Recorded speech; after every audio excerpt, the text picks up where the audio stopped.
ஆதி பாரதி சீரியலில் இன்றைக்கி ஒரு சூப்பரான எபிசோடு வந்திருக்கு. எபிசோடு இப்போ தான் வந்திருக்கு ஃப்ரெண்ட்ஸ். எல்லாம் லைக் பண்ணிட்டு பார்த்தீங்கன்னா எனக்கு கொஞ்சம் பேச மோட்டிவேட்டாக இருக்கும். மிஸ் பண்ணாமல் ஃபுல் வீடியோ கேளுங்க.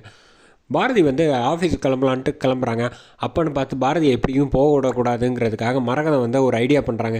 சரி, இவளை எப்படி போக விடாமல் பண்ணுறது, சரி குளிர் ஜுரம் வந்த மாதிரி நடிக்கலாம் அப்படின்னு சொல்லிட்டு ஜுரம் வந்த மாதிரி போரையை போற்றிட்டு குளிருதுங்கிற மாதிரி நடிச்சிக்கிட்டு இருக்காங்க. அப்போன்னு கரெக்டாக பாரதி உள்ளே வந்தோடனே இன்றைக்கி ஆஃபீஸ் மட்டும் எனக்கு போகாத பாரதி, எனக்கு கொஞ்சம் வந்து கூடவே இரு, எனக்கு ரொம்ப முடியல அப்படின்னு சொல்கிறாங்க.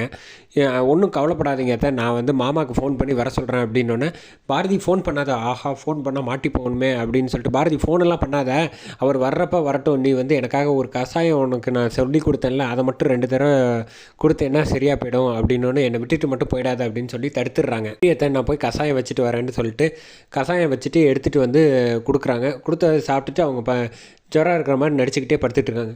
அப்பாடா, எப்படியோ நல்லபடியாக இவளை போக விடாமல் தடுத்துட்டோம், எப்படியும் ஆதியை பார்க்க விடாமல் பண்ணணும், அதுதான் நம்மளோட நோக்கம், அது நிறைவேறிடுச்சின்னு நினைக்கிறாங்க. கரெக்டாக வந்து ஹாலில் உட்காந்துக்கிட்டு பாரதி வந்து யோசிக்கிறாங்க. ஆதி வந்து நமக்காக தமிழுக்காகவும் எவ்வளவோ செஞ்சுருக்காரு, அந்த நன்றி விசுவாசத்துக்காவது அட்லீஸ்ட் அவர் ஊருக்கு கிளம்புறப்போ போய் வந்து நம்ம முகத்தை காட்டி வாழ்த்தாவது சொல்லணும், அது கூட சொல்ல முடியாத லெவலுக்கு ஆகிப்போச்சு, இப்போ என்ன பண்ணுறது அப்படின்னோடனே, ஆதி நான் மனசார சொல்கிறேன், நீங்கள் எங்கே இருந்தாலும் வந்து நல்லா இருக்கணும், அதுதான் வந்து என்னோடய ஆசையும் கூட, இப்போ வர முடியாததுக்கு என்னை மன்னிச்சிருங்க அப்படின்னு சொல்லிட்டு யோசிச்சுக்கிட்டு இருக்காங்க நம்ம பாரதி. இந்த பக்கம் ஆஃபீஸில் வந்து ஆதிக்காக வந்து டெக்கரேஷன்லேருந்து எல்லாம் ரெடி பண்ணிகிட்டு இருக்காங்க.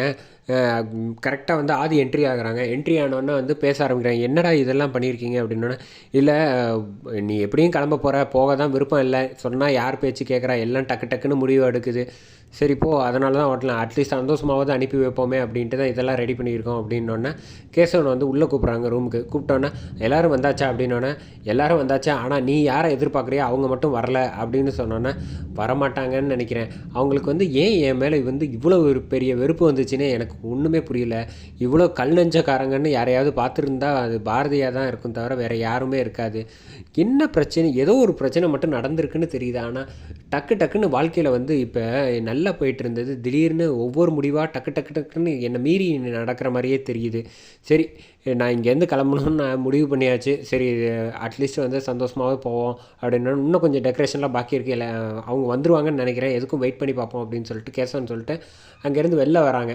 வெளில வந்தோடனே பேசுகிறாங்க லதா கிட்ட வந்து. லதா வந்து புரிஞ்சுக்கிட்டாங்க, கேசவனை பிடிச்சி கேட்க ஆரம்பிச்சிட்டாங்க.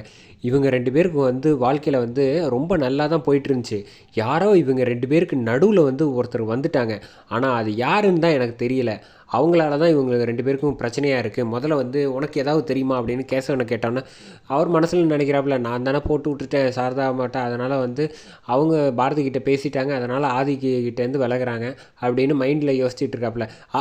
கேசவன் நான் சொல்லிகிட்டு இருக்கேன், நீ என்ன பண்ணுற, நீ முதல்ல வந்து ஆதிக்கிட்ட பேசு, நான் வந்து பாரதி கிட்டே பேசுகிறேன், இவங்க 2 பேரும் இப்படி பிரியக்கூடாது, என்னால் மனசு ஏற்றுக்கவே முடியலை, இவங்க 2 பேரும் எப்படியாவது சேர்த்து வைக்கணும், அவங்க லைஃப் எவ்வளோ ஒரு கவிதை மாதிரி இருந்துச்சு தெரியுமா அப்படின்னு யோசிச்சுக்கிட்டு இருக்காங்க. என்ன நான் சொல்லிக்கிட்டே இருக்கேன், நீ எதுவும் கேட்குறேன், இப்போ கேசவன் வந்து சொல்கிறாங்க, இங்கே பாரு இதெல்லாம் விதிப்படி தான் நடக்கும், நம்மளால் யாரையும் வந்து தடுக்கவும் முடியாது, பிரிக்கவும் முடியாது, அது முதல்ல புரிஞ்சுக்க அப்படின்னோடனே, அதெல்லாம் எனக்கு தெரியாது, எனக்கு வந்து யார்கிட்டையாவது சொல்லி இதை வந்து சேர்த்து வச்சாகணும் அப்படின்னு, பாரதி வரவே இல்லையா அப்படின்னோடனே, நீ வேணால் பாரதிக்கு ஃபோன் பண்ணி பாரு அப்படின்னு சொல்லிட்டு நான் ஃபோன் பண்ணி பார்க்குறேன்ட்டு போயிடுறாங்க லதா. அதே சமயத்தில் இங்கே கேசவன் வந்து என்னை மன்னிச்சிடலதா, எல்லா பிரச்சனையும் என்னால் தான் வந்துச்சுங்கிறது நான் எப்படி சொல்ல முடியும், ஹெல்ப் பண்ணலான்னா அம்மா வந்து பேசக்கூடாதுன்னு சொல்லிட்டாங்க, அதனால் வேறு எதுவும் பண்ண முடியாமல் நான் தவிச்சிக்கிட்டு இருக்கேன் அப்படிங்கிறாங்க. இந்த பக்கம் ஆதி வந்து ஃபஸ்ட்டு இந்த ஆஃபீஸ்க்கு வந்தப்போ வந்து பாரதி கிட்டே வந்து ஸ்டாஃபாக நடித்தது, அதுக்கப்புறம் வந்து பாரதியை வந்து காப்பாற்றினது ஒவ்வொன்றா யோசித்து பார்த்துக்கிட்டே இருக்காங்க. அதே சமயத்தில் ஸ்கூலில் தமிழோட வந்து விளாண்டது, பேசினது, ட்ராயிங் வரைஞ்சதுலேருந்து வரைய கற்றுக் கொடுத்தது, ஆஃபீஸில் வந்து தமிழை வந்து மேலே வந்து சாய்ச்சிட்டு தூங்க வச்சது எல்லாமே யோசிச்சுக்கிட்டு இருக்காப்புல ஆதி. இந்த பக்கம் வந்து பார்த்தீங்கன்னா டக்குன்னு வந்து ரத்தனம் வந்துடுறாப்புல. வந்தோடனே மரகதம் எங்கே இருக்க அப்படின்னு கத்த ஆரம்பிச்சிடுறாங்க. என்னமோ ஆஃபீஸுக்கு நீ ஏதோ அர்ஜென்ட்டாக போகணுன்னு சொல்லிட்டு என்னை பறக்க அனுப்பி விட்ட, கடைசியில் நீ ஆஃபீஸ் போகாமல் இங்கே என்ன பண்ணிகிட்டு இருக்க அப்படின்னு ரத்தனம் கேட்டோன்னே, இல்லை அத்தைக்கு உடம்பு சரியில்லை, அதனால தான் நான் வந்து பார்த்துக்கிற மாதிரி இருக்குது, போகாமல் இருக்கேன் அப்படின்னோடனே, அப்படியா அப்படின்னு யோசிச்சுட்டு இருக்காங்க. எப்படியோ ரத்தனம் வந்து பாரதியை வந்து நான் பார்த்துக்கிறேன், உனக்கு ஆஃபீஸில் வேலை இருக்கும்ல, நீ கிளம்புன்னு சொல்லிடுவார். அதனால தான் அடுத்தது ஆஃபீஸில் வந்து பாரதி வந்து கை கொடுத்து வாழ்த்துக்கள் சொல்லுவாங்க. அடுத்து இந்த பக்கம் அதே ஆப்போசிட்டில் வந்து பார்த்து எல்லோரும் வந்து ஆஃபீஸ் ஸ்டாஃப் எல்லோரும் வந்து பாராட்டுறாங்க. யாருக்காகவும் யாரும் வெயிட் பண்ண வேணான்ட்டு ஆதி வந்து எல்லாருக்கிட்டையும் ஃபங்க்ஷனாக பேசிட்டு இப்படி ஒரு பாஸ் கிடைக்க கொடுத்து வச்சுருக்கணுங்கிற மாதிரி எல்லா ஸ்டாஃபும் சொல்லி அனுப்பி வைக்கிறாங்க. அதோட இந்த எபிசோட சூப்பராக முடிக்கிறாங்க.